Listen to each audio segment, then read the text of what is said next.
Welcome to The Grant, the EU funding podcast.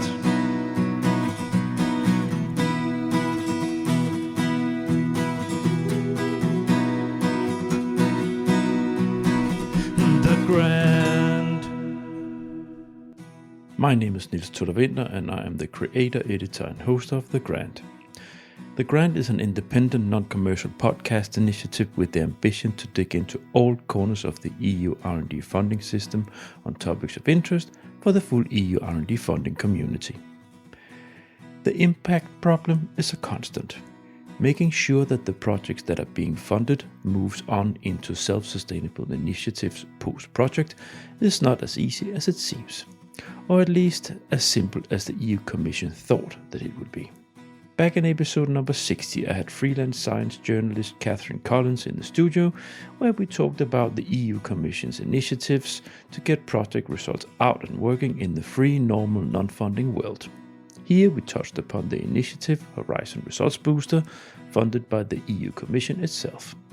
The initiative is headed by Meta Group, and I have invited CEO and senior expert Alessia Melasecche Germini into the virtual podcast studio to have a talk about this impact support initiative. The core idea of the Horizon Results Booster is to give an extra push to former and running framework program projects with spreading the results, exploring the results, developing business plans, and go-to-market strategies. The only admission ticket that you need to have is that you are or have been running a framework program project, and it is free of charge.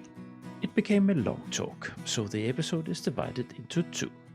In the first half, we talked about the issue of getting project results into the real world, the background of the initiative, and how you apply to get access.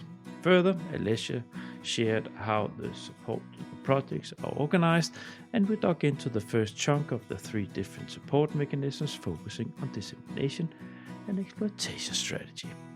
Here, in this second half, we cover the rest of the support initiatives, namely on exploitation, business plans, and go-to-market strategies. Further, we have a talk about the status of the initiative and how they have reached their goals within the Horizon Results Booster initiative. This is really great content and guidance for all project owners and partners that would like to get an extra hand to secure getting the most out of the EU-funded project. Please enjoy.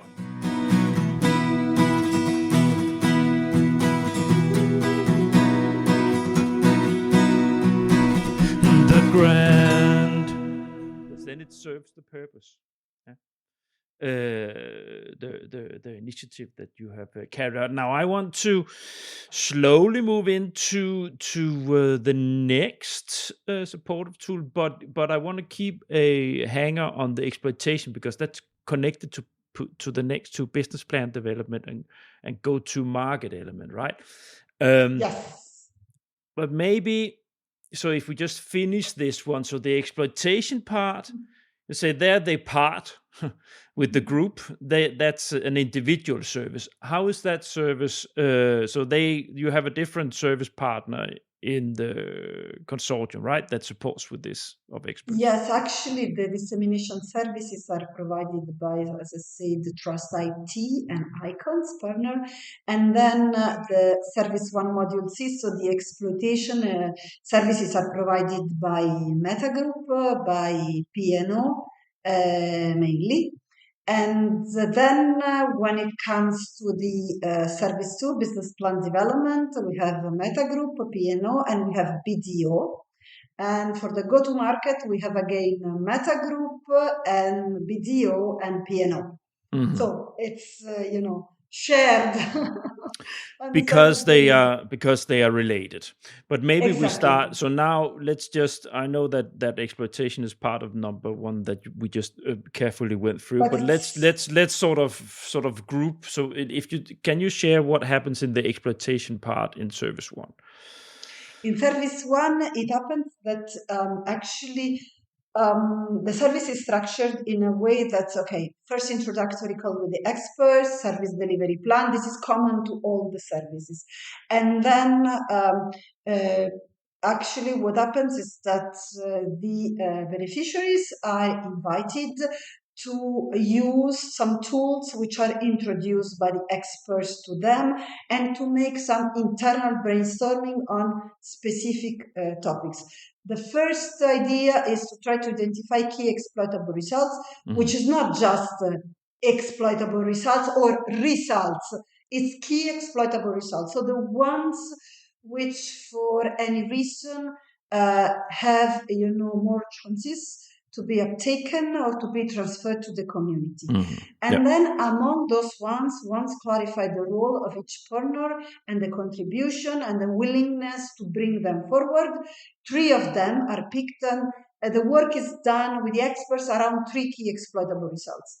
When they ask me how to pick those 3 among all of them, the idea is that, okay, if you have 3 which are more market community ready, which could be one way, or perhaps it's a good idea to pick 3 completely different key exploitable results, like a product, a service, and a policy recommendation or a standard, and then exercise those ones with the experts. So then, because HRB is a learning experience, you can transfer what you learned in terms of process, tools, and methodologies to all the other results that you have within the project.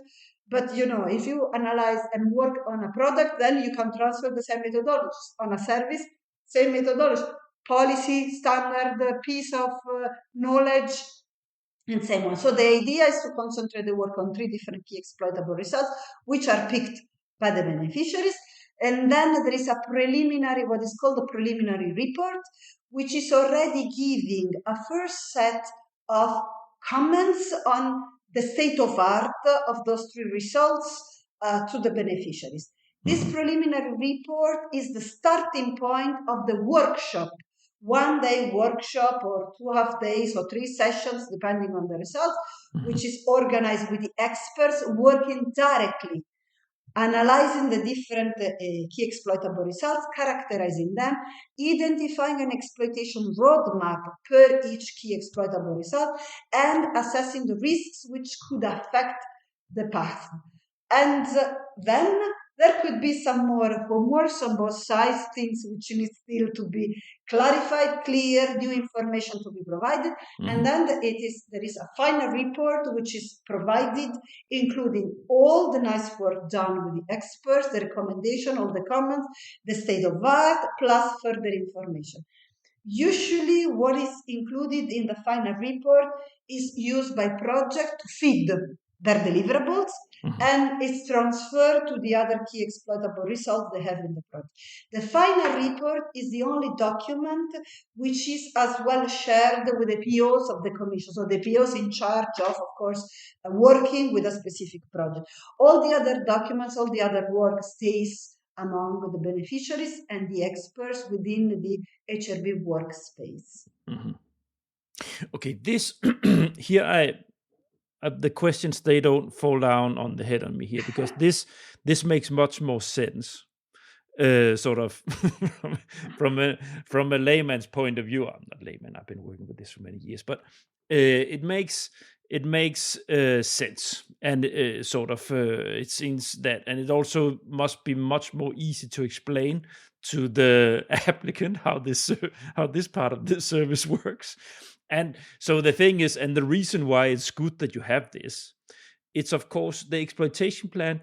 They had to make this in the FP7, Already, yes. FP7, Horizon 2. So all 3 framework programs that this covers, they had to do something like this, where they put a table or whatever. They had to put a table, and then also a description about exploitation, route to exploitation. So they already did this work, but at this point, when they come to you, the project is maybe halfway through or 1/3 left, something like this. So many of them have forgot what they actually put in there. Yes, probably. and those ones can be improved. And I can tell you as a proposal writer that many of the things related to this part of the proposal is something that comes in a week before submission, in all haste, scrapped in like this, send some results, send some. It's not being properly worked through but at all. It's the case for many proposals. Many grants writers, managers who say, no, we always prepare very solid exploitation sections. But it's the case Brand for new content. yeah. The reality is that this is what I've just said. This is the reality of how things they are. Which is why it's so important that you have this, that you sit down diligently when they have been carrying out a lot of the project, because then they know they have their feet deep into this, so they have a obviously much more different interest and incentive in sitting down and working with this, because now it's actually concrete. It's not something they have to pull out like this of thin air, not thin air, but think of, what can we, that technology, actually we thought of this, but it's also it can be a mess what you receive in the proposal phase. Excellent, good.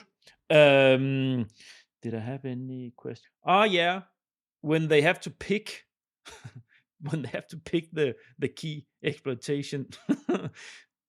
How do you are you experiencing conflicts in the consortia sometimes, that because this is obviously, if something is being let out, that maybe even core partners say, hey, wait a minute, I guess you experience this once in a while. Yes, I mean, of course, there is, when we ask them to pick 3 key exploitable results, there is, you can see a huge question mark in their Yeah. faces, because then it says, oops, now I have to, go back to the partners and then to, decide which ones we should have for the service delivery.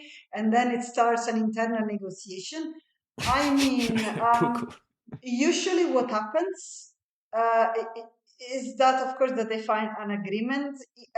To be honest, it happened that we had 4 of them, or 5 instead of 3, and experts went with the 4 or the 5 when it was, clear that there were so many different situations, because you have as well to understand that there are consortia composed by even 30 or 40 partners. And in that case, you're just picking 3, if you have 5, 6 partners, it's one case, but if you have 30, 40, it's much more difficult. So actually, and because they can request the service only once, therefore, of course, they need to come to an agreement, and usually they come with a longer list, and experts make some questions to let them think about, which could be, prioritized at least. So I know I'm not going to. You're not going to say this, but I'm going to say this because I'm a free spirit in terms of this. Nobody's, but here there is not the calibration between what the Commission is asking from many calls in Horizon versus what you can get here. It's not very well balanced, because what they often more and more, if you just look at Green Deal calls, for instance, but also you have the tendency to build more and more elements into the call text, right? So here, when you do that, and then you ask them to just pick 3, naturally you're going to have conflicts, right? But I guess that's again a matter of resources and what was its availability. Yes, but, and you have to consider another thing, that actually this is an additional support measures, because actually somebody wrote a proposal in which they propose to have certain number or type of results and promise to achieve a certain type of impact, and the Commission already funded those activities which should already come to that result. So this is, as I said, an additional support. Therefore, it's not, the intention is not to duplicate all the efforts supporting them. The idea is to introduce them to processes, tools, and methodologies that then they can get acquainted with during the service delivery, they can use in that specific project and in all the other projects that they are running. So this is the idea. So it's intentional, that otherwise you should have, I don't know, thousands of experts and an unlimited budget, to cover all the results that projects during projects life think that they are going to really achieve. I'm just trying to pick out something where I see that might be an issue, but the what everybody should anyways be aware of is that this is taxpayers' money, the funding from the first place, and there should be a basic incentive in doing what you are applying for funding for in the first place. So that alone should say, okay, there's an extra possibility here for no money, Exactly. where you can Exactly. get an extra support, but you have been supported. The baseline, Already. the starting is that it was interesting for you for some reason. Then you had a full proposal running where you got funding, and so that's that. No. Let's on that note move on. Let's move on to the, because time is flying. This is going to be a 2-episode. I did not think it would, but it is going to be, because it's there's a lot of content here. No, business plan development. What happens? Okay, so all the services can be requested as a standalone. So even if this is, I would say, naturally consequent, the service one module C, this can be requested as a standalone service or as a follow-up of the service one module C. In this case, with the business plan development, the idea is not to create from scratch a new business plan, but it's to support beneficiaries to improve, finalize, complete their draft business plan or draft exploitation plan or draft actionable plan. Another point important to be stressed, even if the taxonomy, the wording, it's very business driven, when we are talking about impact, and this is, the commission saying so, we are not talking just about commercialization. Impact 360 degrees. We are supporting as well social sciences and humanities type of projects. We are working a lot with Marie Curie projects as well. So different type of funding for different aims. So when we are talking about business plan development, even if there is the word in business, this doesn't mean that there is the need to have something which should be commercialized. It could be a policy recommendation, could be a standard, could be a piece of know-how. We really work with all the topics and the different type of results. So besides the market business type of wording of how the services are named, then the content is for all the different type of projects. So I'm saying business plan, actionable plan, exploitation plan, whatever it is, we help them to the beneficiaries to complete, finalize, improve parts of it. So they are requested at the application phase to or to have already completed the service one module C. So we already have something. Sure. Or to upload a draft business plan, actionable plan, so on and so forth, at the application phase. So experts start from that one and works with the beneficiaries to improve, to complete through a series of different tools which are provided them. And again, in this case, there are a couple of webinars and a workshop, and then again a final report including all the information and all the content, summarizing all the work which has been done. Even here there is even stricter rules. Oh, the rules. Business plan development is run for one key exploitable result. Yeah. This is because this is resource intensive to work with. Yes. Yeah. Exactly. Yeah. This is the idea. So if you went through the service one module C, so the exploitation service, you pick 3. Then for the business plan, you can or pick one of the 3 or even decide to have a 4th one. Because perhaps there is another one for which you already have something drafted and you would like to bring this further. But you have to pick one. Yeah. This is the rule. And this is because this is something. It's quite expensive if you go to the Yes, market to ask for this kind of services. yes. This is a pretty good And deal. it's more vertical, even the service delivery compared to the exploitation path, the exploitation strategy, drafting the exploitation roadmap. You know, here you need really to go vertical, and therefore, efforts and resources should be concentrated. Uh, what parts, what does it consist of, the content part of the business plan? Have you the section, so to say? Have you the webinars? Are they, what do you say? Is that divided into parts of the business? Yes, How? yes, yes, it is.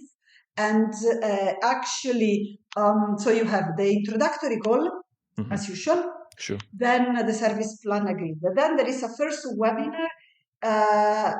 Before the webinar, they are requested to fill in a self-assessment tool which assesses them. Of course, this is in a platform and as some automation behind in terms of Mhm. weights and everything, and produces a graph at the end highlighting.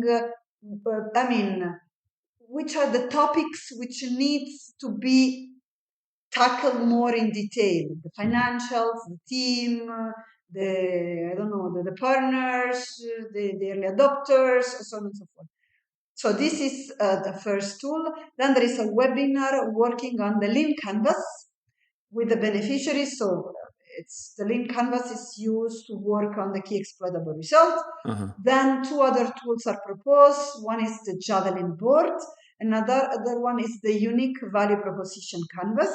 Mhm. All of them helps to brainstorm, but as well to validate which are the different hypotheses behind, what you would like then to put in place for the business plan.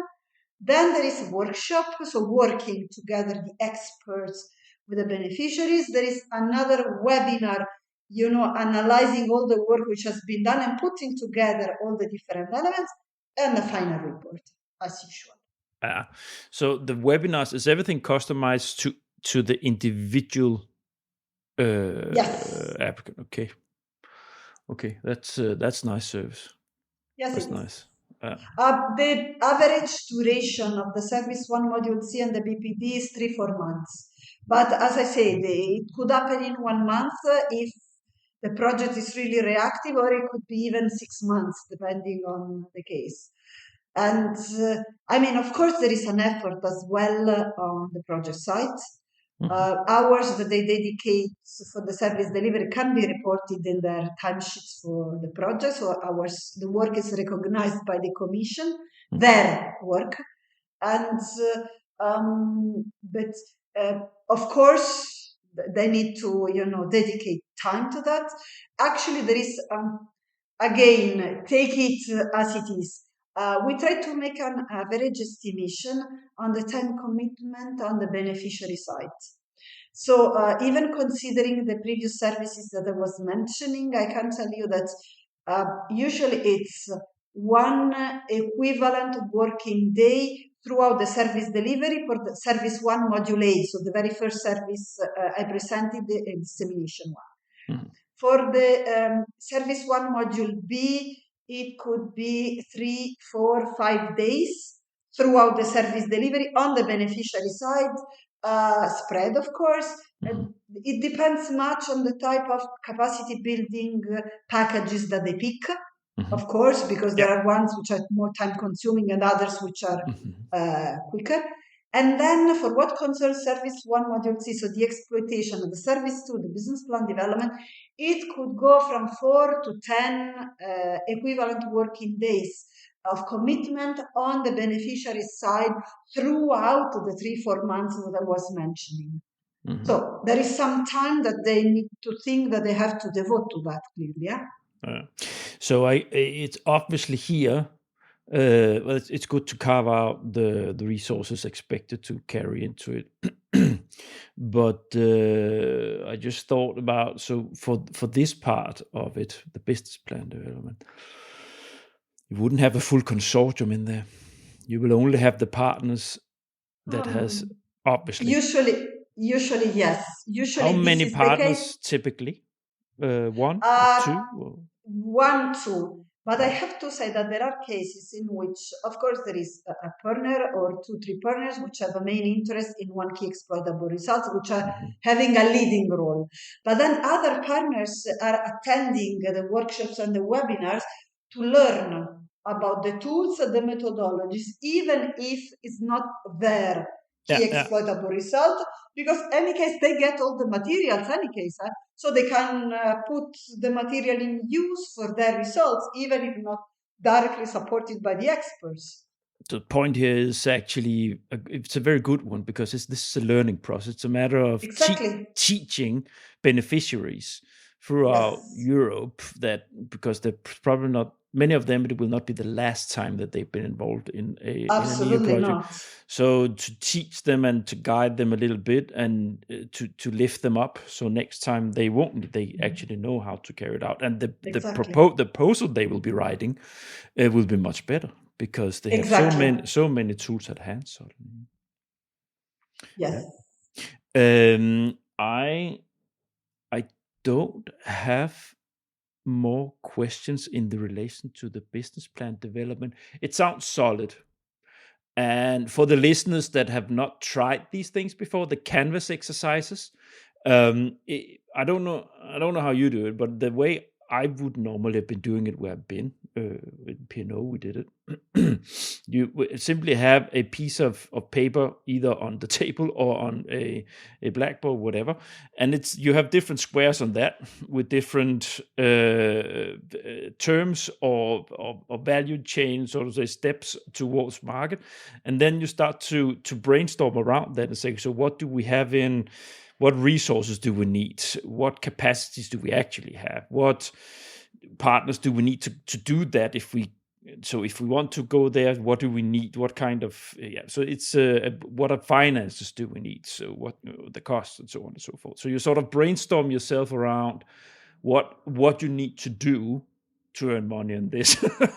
Yeah, we want to be bloody rich by this, but so you take you through the critical steps, and that's the thing. The whole exercise is, of course, a critical mass. You stand together around it and look at it and reflect together, and it's very tangible when you look at it together. When I look at it physically, to understand, and reflections come out of this from yourself when you look at things like this. So. Yes, and actually we use the lean canvas instead of the business model canvas, which is, perhaps, more known around, because the lean canvas is closer to projects more than to, already created startups or companies. It's, in an in-between situation which allows to move from the project to a different step. So this is why. Very well. No, it's just to explain a little bit. I do that sometimes, zoom a little bit out so everybody's on board. Now, that's that.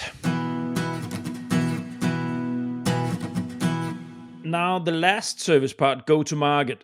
So it's, of course, naturally here there's a flow, as most people can deduct here. So you have you start at the left side and move towards the right here. So here services related to commercialization. But how does the service work? Surprise, surprise! It's one service with 6 sub-services. Yeah. So there is a long list here because we go really vertical. So under the go-to-market services, we have how to pitch, how to present your results in front of different type of audiences, which usually are not peers in terms of scientific community, but are investors, partners, depending on the case. So how to pitch is the very first service. Then we have support and guidance for intellectual property rights. This is an introductory service on how to tackle protection of property rights, but the idea of the commission in that case was not to overlap with other services that they already offer, like the IP desk, and therefore this is just an introductory type of service, which then guides the beneficiaries through other European Commission services. Okay. Then we have the training in innovation management, which is another important point, and this is an in-between theory and practice. Then we have the business services, which is subdivided in other 3 sub-services. Co-design of a commercialization plan, feasibility assessment of the business plan, support in creating a startup or spin-off. Then we have the 5th support type, which is examining exploitation business implementation options. And then the last one, introduction to non-EU funding opportunities and support in the application. So as you can imagine, very different type of sub-service, very specific and vertical. It's good. It's good. It's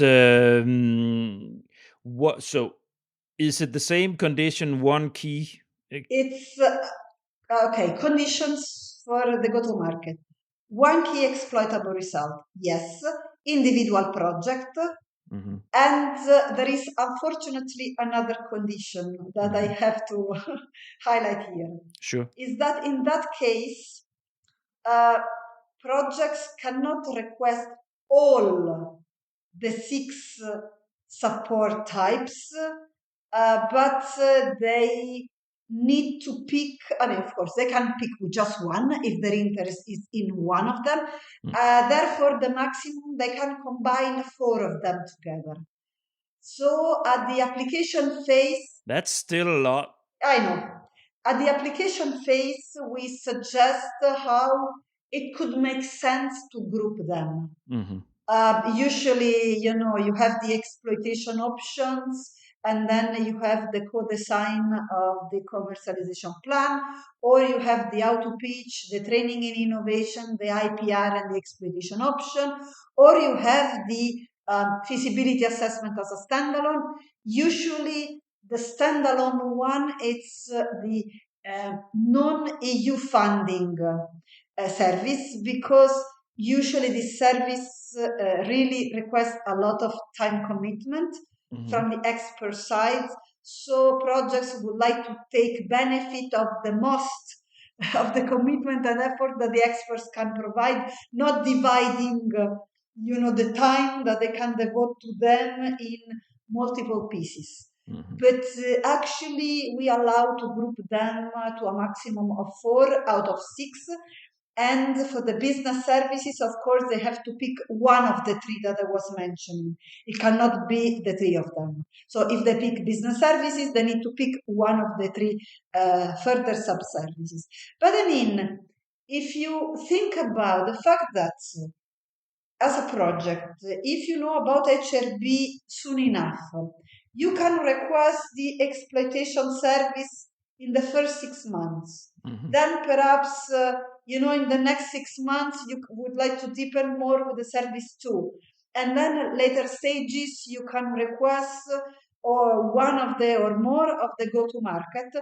At the end of the story, even if they are thought, presented like separate services, you can think about a flow, flow of support, which can be organized, which could be more or less continuous to projects life in, precise moments, addressing different type of, relevant measures to maximize impact.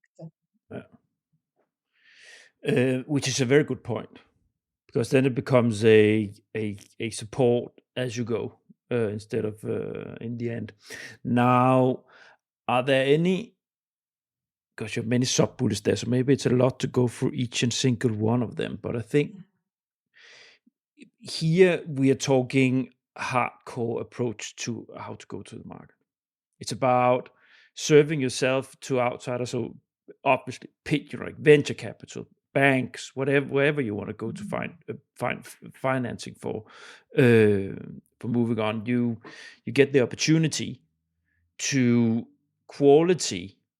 get quality consultancy. These are private consultants that do this for a lot of a lot of money Yes. in at the day-to-day business. Okay, quality guidance on hardcore elements that can be very expensive. Which ones are the most? Yes, and it is an opportunity. It is clearly an opportunity for the ones who feel that they can have a benefit out of that. Mhm. Which ones of these elements under this is what are the most popular ones? The most popular ones are the how to pitch Mhm. and the exploitation options and the access to non-EU funding, because of course it's a nice opportunity to have somebody scouting for you different forms of funding which are not EU directly related around Europe, and then provide you some support to apply for those ones. So Yeah, yeah. It's I I've not been that part of consultancy, so that's why my questions are thinning out here, because mhm. as critical mass, I don't have that much knowledge about these things. But what is the with this part? Do you experience any issues? Like, are there some things that are difficult to work with the projects with in the go-to-market part? There's where you see here we run into bottlenecks almost every time, where Yeah. there's a lack of understanding from the beneficiary side, or how. To be honest, if they already followed somehow the path that was presented, so they had earlier service from HRB, actually there are not, I mean, many issues that I have to highlight during the service delivery. Clearly, if they go directly to the go-to-market, requesting the go-to-market services, uh, to be honest, there could be a misalignment in terms of the perception they have about where they are with the results Mhm, and what is needed to make a step forward and really going to market or to the community. mhm, So I mean, there is this first part of the service delivery in which the experts really needs to align what is really needed, because if we take the how to pitch, for example, when you, prepare a slide deck to be presented to investors, which should have certain requisites, of course, and should follow certain criteria mhm, to mhm. be appreciated and be successful. Sure, Uh, Actually, you need to already have certain type of information or be in the position to provide certain type of information. sure. And usually, what is really, really missing at the end is that perhaps they would like to have money invested, but they are not ready to tell what they are giving to Yeah, the ones who are going to invest. I mean, so it's usually it's a matter of mindset or a cultural situation which really needs to be bridged from the project to a different pace. as actually probably you need to, especially if you have research organizations or people who have not used to this, probably Mhm. you probably also do this, recommend them to take the business service or the training innovation Yes, management to understand what it actually is to go to exactly. market, or how Experts you have to can think like this, and understanding which questions you will get from people exactly. who should put money to your things. What is the classical element of, do I get shares? What's happening in 5 years? Do you have what's the commercialization plan that will have you? What's your competitors? Things that they have already maybe thought about and they put it in the proposal, but this is very concrete. These Exactly. people, they come with a lot of money, and it's they have earned this money. This is not grant. This is not taxpayers' money. They want hardcore answers to these questions, and if you don't have them, you're not gonna get their funding. That's get Exactly. their money. It's like this. And this Yeah. is why experts are allowed to even suggest earlier services. I mean, if somebody comes for directly go to market service and experts feel that, they are not ready for that service, they can suggest to add an earlier one, business plan development, or another go to market service to try, to complete the picture before going forward with the requested service. Yeah, because they won't have anything out of this if they're not ready to Exactly. concretely on it's the understanding.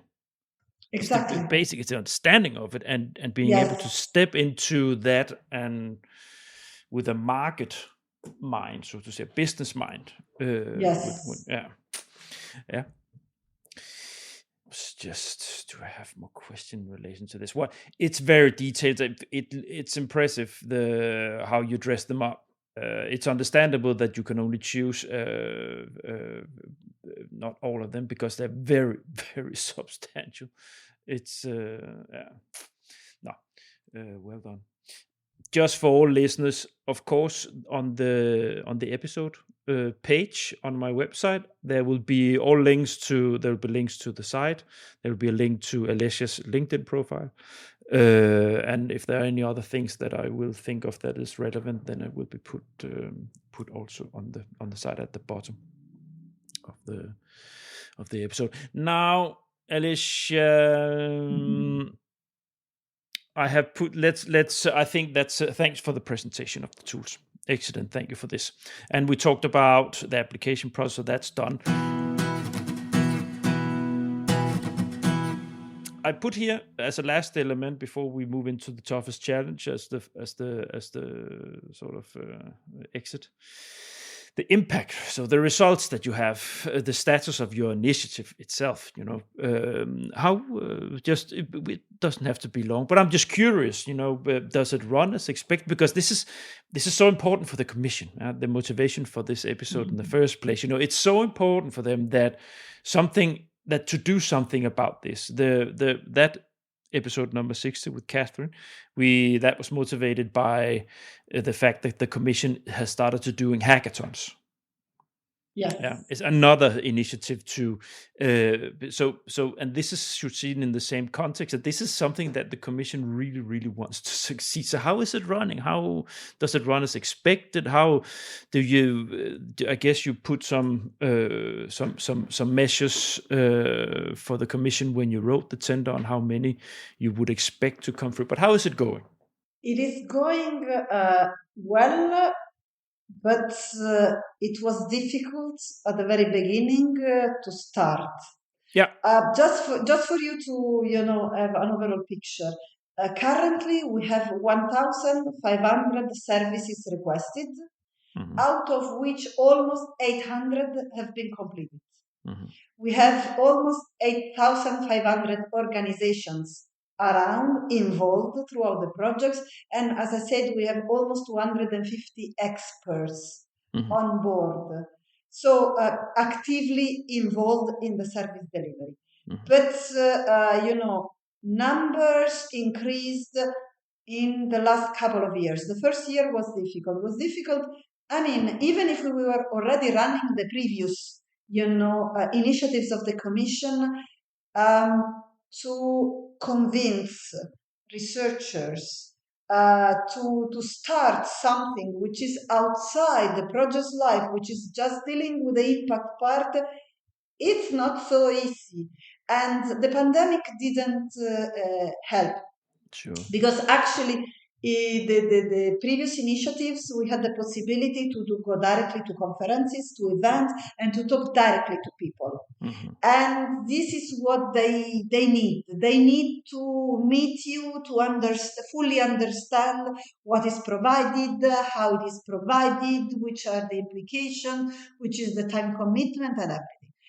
So what we started to do, besides the commission sending out emails and the promotion, and we have dedicated info sessions, is that we started to contact one by one project through Condis and to set up calls.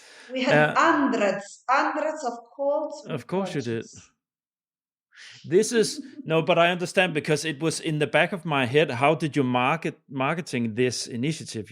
How because you have LinkedIn is obvious, but LinkedIn doesn't save you, right? It's this is something that cold calling, cold canvassing. Yeah. And how did that go? Yeah, I mean, call center. Actually, our plan when we submitted the proposal was to achieve 2,000 services, so we are not far away from that. Yeah. But still, we didn't achieve our, KPI, and but we are receiving applications every day. So this is, and this is increasing since, the last couple of years. It's increasing month by month. Of course, there Yeah. are peaks. There are summer holidays. There are Christmas holidays. Sure. There are whatever holidays.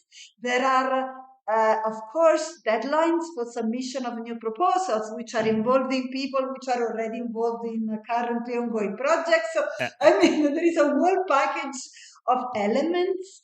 But I mean, what really makes sense for us is that when the services are delivered, beneficiaries are happy.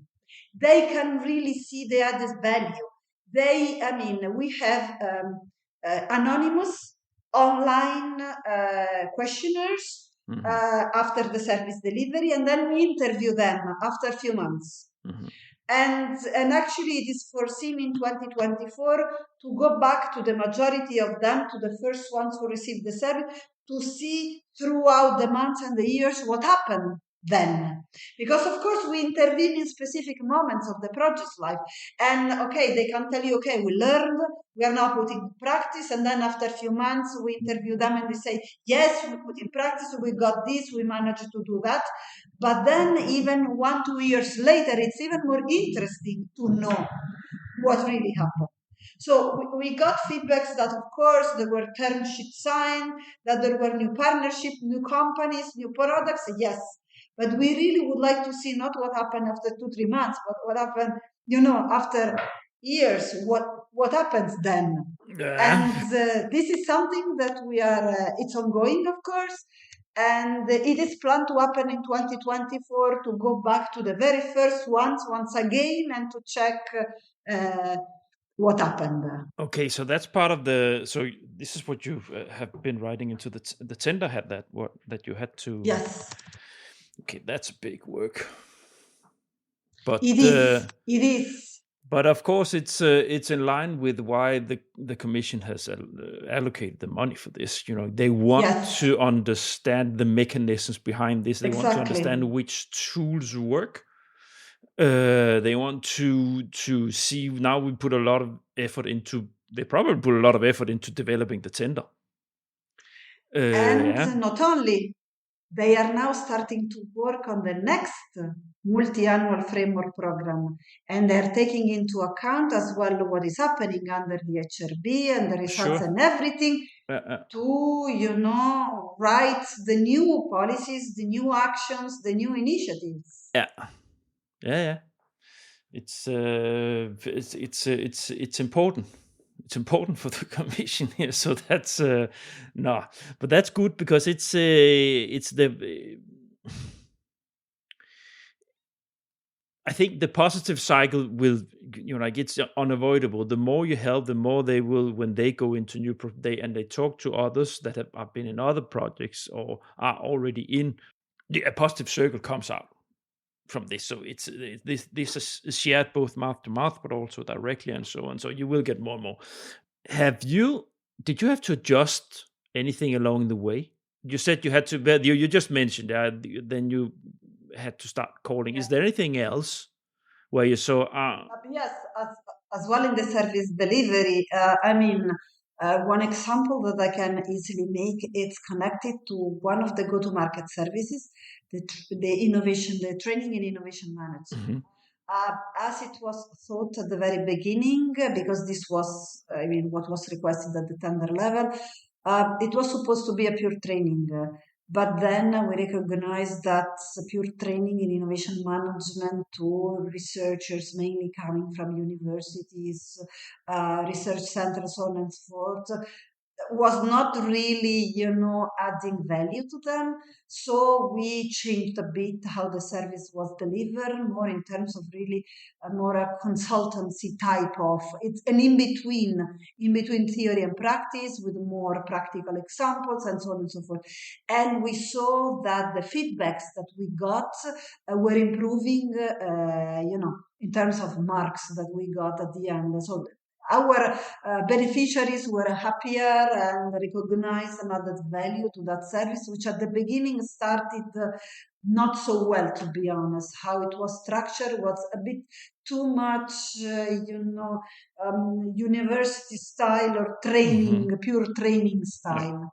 So, I mean, yes, of course, and this is why we request feedbacks. It's not just to say, okay, we have been good, we have not been good, but it's as well to see. We always request there is something different that you see, or you would like to have something more, or something presented in a different way, and then we try to embed in the service delivery what has been suggested.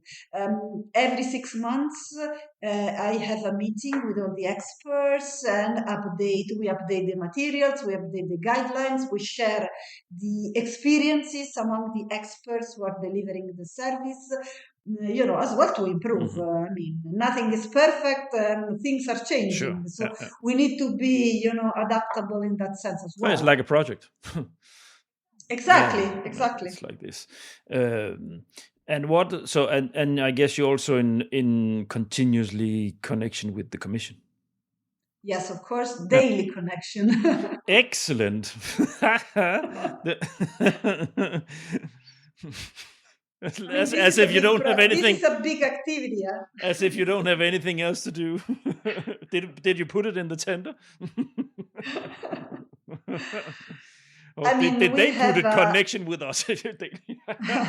No, we have a direct connection with the commission because, of course, there are, when applications are submitted, there are, the commission checks the eligibility, but time to time, reading the application, it's clear that perhaps they already requested not the right service for them, because perhaps they requested a service and they motivate in a completely different way. So there is an interaction in that part, but as well during the service delivery, if it's needed, if there are issues that needs to be tackled, because at the end of the story is the commission who is paying for the service, but as well the commission who is funding the projects, and therefore, of course, the goal is one, and the commission is behind both the project and the initiative.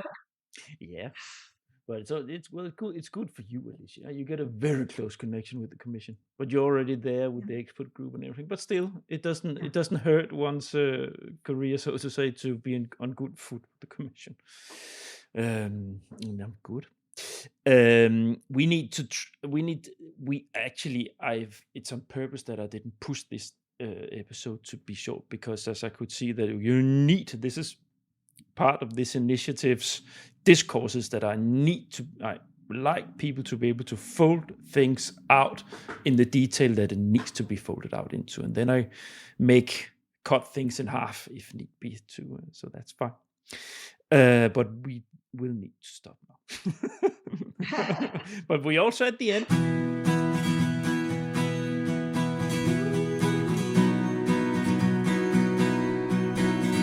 The Grand. My last segment, the toughest challenge. The toughest challenge you have been mentioning. Yes, it was gathering trust on what is going to be delivered and on the added value. But to be honest, I have to say that I would like to turn, if you allow me, to the challenges that I see that projects have. I mean, it's 10 years that I'm, doing this job and delivering the services, and there are situations which are recurrent, which I can, clearly see recurrent, and if tackled in the proper time, they cannot avoid problems then, during the path. And they are connected to the fact that usually partners are so happy when they get money, funding, the news that the project has been awarded, that they really do not think what will happen next. And they should start thinking to that as soon as possible. Since the very first consortium meeting, it's, achieving impact, it's like a scientific process. there is a flow, there are steps, you make hypotheses, you need to validate your hypothesis and then pivot or go forward. And you cannot do this in the proper way if you tackle this the last 3-4 months of the project's life. Moreover, you need to solve the potential IP issues among partners as soon as possible. The consortium agreement is, desk model, a nice piece of paper. Everybody signs happy. Money, we are getting money. Just sign this so we can get the money and start working. Not considering that it's not providing so many details on what is going to happen in practice if there are results to be then exploited. And it's very generic on that. Therefore, it's as soon as possible, partners needs really to discuss, brainstorm, and agree. I saw projects with incredible results completely stuck because the legal departments of two different partners were quarreling for 2 years on how that results should be exploited by whom, in which way, and so on and so forth. Because it has to be considered, consortia are composed by several organizations which have different vocations in different countries, different internal rules. I mean, this is complex. It's not an easy task, but if things are faced in the proper way, in the proper moment, I mean, at least there are, bigger chances that then it's a successful story. Then, of course, what happens is that, daily drama, brain work, sweat and tears are part, and of the uncomfortable daily atmosphere, life. chemistry of the Exactly. consortium. Exactly, but this is what makes the game fun, the innovation game fun, because at the end of the story, then somebody could say, we have developed perhaps the new cure for cancer, or we became Let's rich, can do or it. whatever. This is the point. So this is, I would say, I mean, in terms of managing the initiative itself, it's mainly gathering, attracting the projects to allow them to test how beneficial this could be, this exercise with the HRB. In terms of the projects, it's a long list of things, but I mean, I trust that, time by time, each one of us will learn more and more that innovation will come with intention and not just, I want to, innovate and not really knowing where to go. And that it's clear that if there is no use, there is no impact. Yeah, indeed. Then it doesn't matter with the funding in the first place. So, exactly. Yeah. It's a nice note to end on.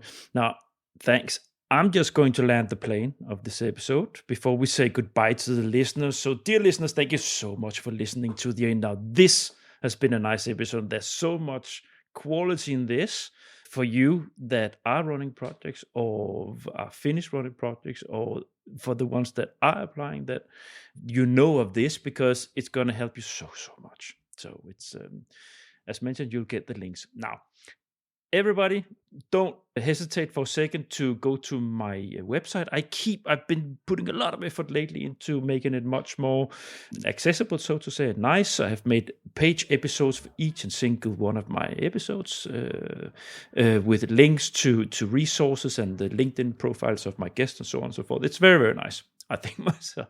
Go in and check it. And if you have any sympathy while you're in there checking that, please, by all means, with any sympathy for what I do, subscribe to the email list, because that's the way, that's currency in the podcast world. So if you want to help me and if you want to help this initiative, by all means, do that. Don't forget to connect with me on LinkedIn if you're not yet connected with me. That's where the action happens. That is where I pick up most of my guests. That is where I share all kinds of stuff related to this EU funding world. So that's a lot of things coming through being connected with me. So please, by all means, do that. I think that's it, Alessia. I have a last question before we say goodbye. Okay. If you should think of a guest or a type of guest that you would yourself love to have as guest on this show, Is there? You don't have to have a name, but more if like a profession or is there? I have two of them because I was Yeah. already thinking how I came to you, and I imagined that this would be. So I have two situations, Yeah. two initiatives of the Commission, but one is run by one of my partners in HRB, and actually the initiative is the Horizon Standardization Booster, Yeah. which is tackling standards, Mm-hmm. and this is run by Trust IT, Nicholas Ferguson. And the other one?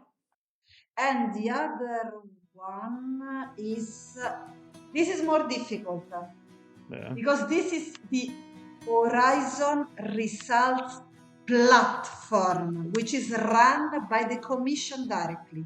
But there is a team in the Commission which is running this. Good. The Commission is always difficult, but we'll see. I know. All right, let's. We need to shut. So again, Alessia, thank you so much for joining here, and let's say goodbye to the listeners. Bye. Bye.